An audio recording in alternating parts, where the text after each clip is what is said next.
fire chief in Goshen, Ohio. I've been the chief there for 6 years, and I have 27 years in the fire service. We are taking delivery, final inspection of a 2015 Typhoon rescue engine.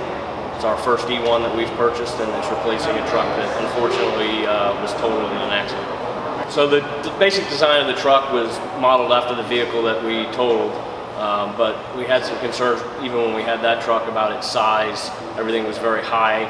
The hose bed was very high. The crosslays were very high. So one of the first priorities when we did our truck committee is we surveyed the membership on what they wanted to see in the new truck, and by far everybody said, the convenience of lower crosslays, lower hose bed, things like that, but they didn't want to lose compartment space and space in the cab.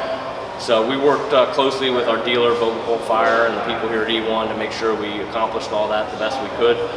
Because our district is rural suburban, we do have to carry some extra water, so it does have 780 gallons of water and a 2,000 GPM pump, and we're also able to draft with 6-inch suction off all 4 sides, because we do rural water supply and things like that. So those were the big features that our firefighters wanted to see. As the chief, I really wanted to see the safety innovations that were built into the truck, because we did have an unfortunate accident involving a rollover.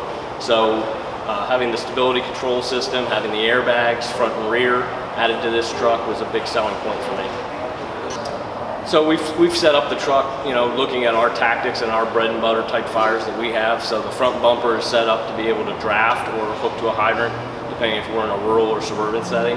And then we have 2 attack lines off the front. We do deal with a lot of auto accidents and highway incidents, as well as mobile home fires. And a lot of the mobile home fires we nose straight into the building.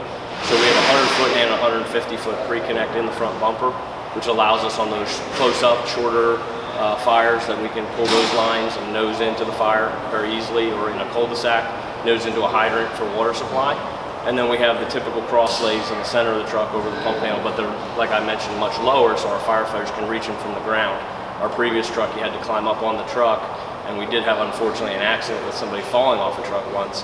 So again, the safety of this truck and going in there and making sure that our hose crosslays were low enough that we could reach them from the ground and deploy the hose lines without having to climb up in and out of the truck.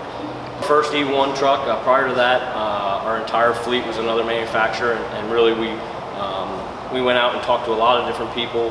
The Vogapol, who's our local E-ONE dealer, we've dealt with them for years on miscellaneous tools and equipment and other items, but never trucks.